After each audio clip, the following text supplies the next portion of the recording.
Friends, ನೀವು ಟ್ರೈನ್ಗಳಲ್ಲಿ travel ಮಾಡ್ತಿರುವಾಗ train ಕಂಬಿಗಳ ಪಕ್ಕದಲ್ಲಿ ಈ ರೀತಿ ಆರೋ ಸಿಂಬಲ್ ಇರೋದನ್ನು ಗಮನಿಸಿರ್ಬೋದು. ಆದರೆ ಇವುಗಳ ಅರ್ಥ ಏನು ಮತ್ತು ಇವು ಏನನ್ನು ಇಂಡಿಕೇಟ್ ಮಾಡ್ತವೆ ಅಂತ ನಿಮಗೆ ಗೊತ್ತಾ? ಮತ್ತು ಹಾರರ್ ಮೂವೀಸ್ಗಳಲ್ಲಿರೋ ಅಡ್ವೆಂಚರ್ಸ್ ಮತ್ತು ಸಸ್ಪೆನ್ಸ್ನಿಂದಾಗಿ ತುಂಬ ಜನ ಹಾರರ್ ಮೂವೀಸ್ಗಳನ್ನು ನೋಡೋದಕ್ಕೆ ಇಷ್ಟಪಡ್ತಾರೆ. ಆದರೆ ಈ ರೀತಿ ಹಾರರ್ ಮೂವಿಗಳನ್ನೇ ಬ್ಯಾನ್ ಮಾಡಿದ ದೇಶದ ಬಗ್ಗೆ ನಿಮಗೆ ಗೊತ್ತಾ? ಹಾಗೂ ಹಾರ್ಟ್ ಒಂದು ಬಾರಿ ಲಬ್ ಡಬ್ ಅಂತ ಬೀಟ್ ಮಾಡಿದರೆ ಅದರಿಂದ ಎಷ್ಟು ಸ್ಪರ್ಮ್ ಪ್ರೊಡ್ಯೂಸ್ ಆಗುತ್ತೆ ಅಂತ ನಿಮಗೆ ಗೊತ್ತಾದರೆ ನೀವು ಖಂಡಿತ ಶಾಕ್ ಆಗ್ತೀರಾ. ಮತ್ತು ನಾವೆಲ್ಲ ನಮ್ಮ ಶಾಲಾ ಹಾಗೂ ಕಾಲೇಜು ಹಂತಗಳಲ್ಲಿ ಯೂಸ್ ಮಾಡ್ತಿದ್ದ ಇರೇಸರ್ ಬಗ್ಗೆ ಇರೋ ಫನಿ ಪ್ಯಾಕ್ಟ್ ಬಗ್ಗೆ ನೀವು ಕೇಳಿದರೆ ಖಂಡಿತ ಎದ್ದು ಬಿದ್ದು ನಗ್ತೀರಾ. ಅಷ್ಟೇ ಇಲ್ಲದೆ ನಿಮಗೇನಾದರೂ ಅತಿರೇಕವಾಗಿ ಕೆಮ್ಮು ಹೊತ್ತಿದ್ರೆ ಈ ಹಣ್ಣನ್ನು ಒಮ್ಮೆ ತಿನ್ನಿ. ಕೆಲವೇ ನಿಮಿಷಗಳಲ್ಲಿ ನಿಮ್ಮ ಕೆಮ್ಮು ಮಾಯವಾಗುತ್ತೆ. ಅಷ್ಟಕ್ಕೂ ಹಣ್ಣಾದರೂ ಯಾವುದು ಅನ್ನೋದನ್ನು ಈ ವಿಡಿಯೋದಲ್ಲಿ ಡೀಟೇಲ್ ಆಗಿ ತಿಳಿಯೋಣ. ಸೊ ಅದಕ್ಕಿಂತ ಮೊದಲು ನೀವಿನ್ನೂ ನಮ್ಮ ಚಾನಲ್ಗೆ ಸಬ್ಸ್ಕ್ರೈಬ್ ಮಾಡಿಲ್ಲ ಅಂದರೆ ಈ ಕೂಡಲೇ ಸಬ್ಸ್ಕ್ರೈಬ್ ಮಾಡಿಕೊಂಡು ಪಕ್ಕದಲ್ಲಿ ಕಾಣಿಸೋ ಬೆಲ್ ಬಟನ್ ಮೇಲೆ ಹಿಟ್ ಮಾಡಿ. Fact number 1. ಫ್ರೆಂಡ್ಸ್, ನೀವು ಟ್ರೈನ್ಗಳಲ್ಲಿ ಟ್ರಾವೆಲ್ ಮಾಡ್ತಿರುವಾಗ ಟ್ರೈನ್ ಕಂಬಿಗಳ ಪಕ್ಕದಲ್ಲಿ ಈ ರೀತಿ ಆರೋ ಸಿಂಬಲ್ ಇರೋದನ್ನು ಗಮನಿಸಿರ್ಬೋದು. ಆದರೆ ಇವುಗಳ ಅರ್ಥ ಏನು ಮತ್ತು ಇವು ಏನನ್ನು ಇಂಡಿಕೇಟ್ ಮಾಡ್ತವೆ ಅಂತ ನಿಮಗೆ ಗೊತ್ತಾ? ಹೌದು ಫ್ರೆಂಡ್ಸ್, ಅಸಲಿಗೆ ಈ ರೀತಿ ಬೋರ್ಡ್ಗಳನ್ನು ಕಾಷನ್ ಇಂಡಿಕೇಟ್ ಬೋರ್ಡ್ ಅಂತ ಕರೆಯಲಾಗುತ್ತೆ. ಟ್ರೈನ್ ಕಂಬಿಗಳ ಮೇಲೆ ಯಾವುದಾದ್ರೂ ಟೆಂಪರರಿ ವರ್ಕ್ ನಡೀತಾ ಇದ್ರೆ ಮುಂದೆ ರಿಪೇರಿ ಕೆಲಸ ನಡೀತಿದೆ, ಸೊ ನಿಧಾನವಾಗಿ ಚಲಿಸಿ ಅಂತ ಟ್ರೈನ್ ಚಲಾಯಿಸೋ ಲೋಕೋ ಪೈಲಟ್ಗಳಿಗೆ ಈ ಬೋರ್ಡ್ಸ್ಗಳು ಇಂಡಿಕೇಟ್ ಮಾಡ್ತವೆ. Fact number 2. ಫ್ರೆಂಡ್ಸ್, ನಮ್ಮಲ್ಲಿ ತುಂಬ ಜನರಿಗೆ ಹಾರರ್ ಮೂವೀಸ್ಗಳನ್ನು ನೋಡೋ ಎಲ್ಲಿಲ್ಲದ ಹುಚ್ಚು ಇರುತ್ತೆ. ಯಾಕಂದರೆ ಅದರಲ್ಲಿರೋ ಅಡ್ವೆಂಚರ್ಸ್ ಮತ್ತು ಸಸ್ಪೆನ್ಸ್ ಬೇರೆ ಯಾವ ಮೂವಿಗಳಲ್ಲೂ ಸಹ ಸಿಗೋದಿಲ್ಲ. ಆದರೆ ನಿಮಗೆ ಗೊತ್ತಾ ಫ್ರೆಂಡ್ಸ್, ಈ ರೀತಿ ಮೂವೀಸ್ಗಳು ನೋಡೋಗರ ಮೇಲೆ ನಕಾರಾತ್ಮಕ ಪ್ರಭಾವ ಬೀರ್ತವೆ ಅನ್ನೋ ಉದ್ದೇಶಕ್ಕಾಗಿ ಜರ್ಮನಿ ದೇಶ ಸಂಪೂರ್ಣವಾಗಿ ಹಾರರ್ ಮೂವೀಸ್ಗಳನ್ನು ಬ್ಯಾನ್ ಮಾಡಿದೆಯಂತೆ. Fact number 3. ಫ್ರೆಂಡ್ಸ್, ಒಂದು ರಿಸರ್ಚಲ್ಲಿ ತಿಳಿದು ಬಂದ ವಿಷಯದ ಪ್ರಕಾರ ಶಾಲಾ ಹಾಗೂ ಕಾಲೇಜು ಹಂತಗಳಲ್ಲಿ ಅಧ್ಯಯನ ಮಾಡಿ ಮುಗಿಸಿದ ವಿಶ್ವದ 98% ವಿದ್ಯಾರ್ಥಿಗಳು ಇರೇಸರನ್ನು ಸಂಪೂರ್ಣವಾಗಿ ಖಾಲಿ ಮಾಡಿಯೇ ಇಲ್ವಂತೆ.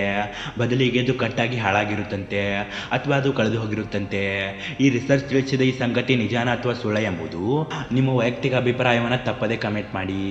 ಮತ್ತು ಯಾರಾದರೂ ಇರೇಸರನ್ನು ಪೂರ್ತಿಯಾಗಿ ಖಾಲಿ ಮಾಡಿ ಮುಗಿಸಿದ್ರೆ ನಾನು ಮುಗಿಸಿದ್ದೇನೆ ಅಂತ ಕಮೆಂಟ್ ಮಾಡಿ.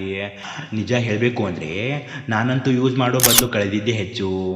Fact number 4. ಫ್ರೆಂಡ್ಸ್, ಪ್ರವಾಸಿ ತಾಣಗಳಲ್ಲಿ ಟಾಯ್ಲೆಟ್ಗಳ ಸ್ಥಿತಿ ಹೇಗಿರುತ್ತೆ ಅಂತ ನಮ್ಮೆಲ್ಲರಿಗೂ ಗೊತ್ತೇ ಇದೆ. ಆದರೆ ಚೀನಾದವರು ತಯಾರಿಸಿದ ಟ್ರಾನ್ಸ್ಪರೆಂಟ್ ಟಾಯ್ಲೆಟ್ ರೂಮ್ಗಳನ್ನು ಒಮ್ಮೆ ನೋಡಿ. ಟೂರಿಸ್ಟ್ಗಳಿಗಾಗಿ ತಯಾರಿಸಿದ ಟ್ರಾನ್ಸ್ಪರೆಂಟ್ ರೂಮ್ಗಳ ವಿಶೇಷತೆ ಏನಂದರೆ ಈ ರೂಮ್ ಹೊರಗಿರೋ ಜನರು ರೂಮ್ ಒಳಗೆ ಯಾರಿದ್ದಾರೆ ಅಂತ ನೋಡೋದಕ್ಕೆ ಸಾಧ್ಯ ಇಲ್ವಂತೆ. ಆದರೆ ಒಳಗಡೆ ಇರೋ ವ್ಯಕ್ತಿ ಹೊರಗಡೆ ಯಾರೆಲ್ಲ ಇದ್ದಾರೆ ಅಂತ ಕ್ಲಿಯರ್ ಆಗಿ ನೋಡ್ಬೋದಂತೆ. ಈ ರೀತಿ ಟಾಯ್ಲೆಟ್ ನಮ್ಮ ಇಂಡಿಯಾದಲ್ಲಿ ಬಂದರೆ ಹೇಗಿರುತ್ತೆ ಅಂತ ನಿಮ್ಮ ವೈಯಕ್ತಿಕ ಅಭಿಪ್ರಾಯನ ತಪ್ಪದೇ ಕಮೆಂಟ್ ಮಾಡಿ. ಫ್ರೆಂಡ್ಸ್, ವಿಡಿಯೋ ಕಂಟಿನ್ಯೂ ಮಾಡೋ ಮುಂಚೆ ನಮ್ಮದೊಂದು ಚಿಕ್ಕ ರಿಕ್ವೆಸ್ಟ್. ಫ್ರೆಂಡ್ಸ್, ನೀವು ಇನ್ನೂ ಸಹ ನಮ್ಮ ಚಾನಲ್ಗೆ ಸಬ್ಸ್ಕ್ರೈಬ್ ಮಾಡದೆ ಈ ವಿಡಿಯೋ ನೋಡ್ತಿದ್ರೆ ಪ್ಲೀಸ್ ಈಗಲಾದರೂ ಸಬ್ಸ್ಕ್ರೈಬ್ ಮಾಡ್ಕೊಳ್ಳಿ. ಯಾಕಂದರೆ ನಮ್ಮ ಚಾನಲ್ ಒಂದು ಹೊಸ ಚಾನಲ್ ಆಗಿರೋದ್ರಿಂದ ನಿಮ್ಮ ಸಪೋರ್ಟಿಂದ ಗ್ರೋ ಆಗೋದಕ್ಕೆ ಸಾಧ್ಯ. ಪ್ಲೀಸ್ ಫ್ರೆಂಡ್ಸ್, ತಪ್ಪದೇ ಸಬ್ಸ್ಕ್ರೈಬ್ ಮಾಡಿ ನಮಗೆ ಸಪೋರ್ಟ್ ಮಾಡಬೇಕಾಗಿ ವಿನಂತಿ.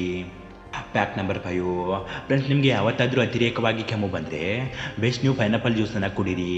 ಯಾಕಂದರೆ ಪೈನಾಪಲ್ ಜ್ಯೂಸಲ್ಲಿ ಕಾಪ್ಸಿಸಿಬ್ ಔಷಧಿಗಳಿಗಿಂತ ಹೆಚ್ಚಿನ ಶಕ್ತಿಶಾಲಿ ಕೆಮ್ಮನ್ನು ನಿಗ್ರಹಿಸೋ ಅಂಶಗಳನ್ನು ಹೊಂದಿರುತ್ತೆ. ಸೊ ಆದ್ದರಿಂದ ಮುಂದಿನ ಬಾರಿ ನಿಮಗೇನಾದರೂ ಅತಿರೇಕವಾಗಿ ಕೆಮ್ಮು ಕಾಣಿಸಿಕೊಂಡ್ರೆ ಪೈನಾಪಲ್ ಜ್ಯೂಸನ್ನು ಕುಡೀರಿ. ಅಥವಾ ಆಗದಿದ್ದಲ್ಲಿ ಪೈನಾಪಲ್ ತಿಂದರೂ ಸಹ ಪರವಾಗಿಲ್ಲ.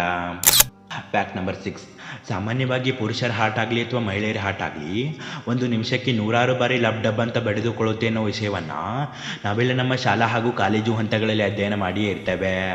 ಆದರೆ ಈ ವಿಷಯದ ಬಗ್ಗೆ ಶಾಲೆಯಲ್ಲಿ ಕಲಿತಿರಲು ಸಾಧ್ಯನೇ ಇಲ್ಲ. ಅದೇನೆಂದರೆ ಪುರುಷರ ಪ್ರತಿಯೊಂದು ಹಾರ್ಟ್ ಬೀಟ್ಗೆ ನಮ್ಮ ಟೆಸ್ಟೋಸ್ಟೆರಾನ್ಸ್ 15,000 ಸ್ಪರ್ಮ್ ಅಂದರೆ ವೀರ್ಯಾಣುಗಳ ಪ್ರೊಡ್ಯೂಸ್ ಮಾಡುತ್ತಂತೆ. ಇದಿಷ್ಟು ಫ್ರೆಂಡ್ಸ್ ಇವತ್ತಿನ ಈ ವಿಡಿಯೋದಲ್ಲಿ ನಿಮಗೆ ಯಾವ ಫ್ಯಾಕ್ಟ್ ಇಷ್ಟ ಆಯಿತು ಅಂತ ಕೆಳಗಡೆ ಕಮೆಂಟ್ ಬಾಕ್ಸಲ್ಲಿ ಕಮೆಂಟ್ ಮಾಡಿ. Thank you for watching friends. Have a nice day.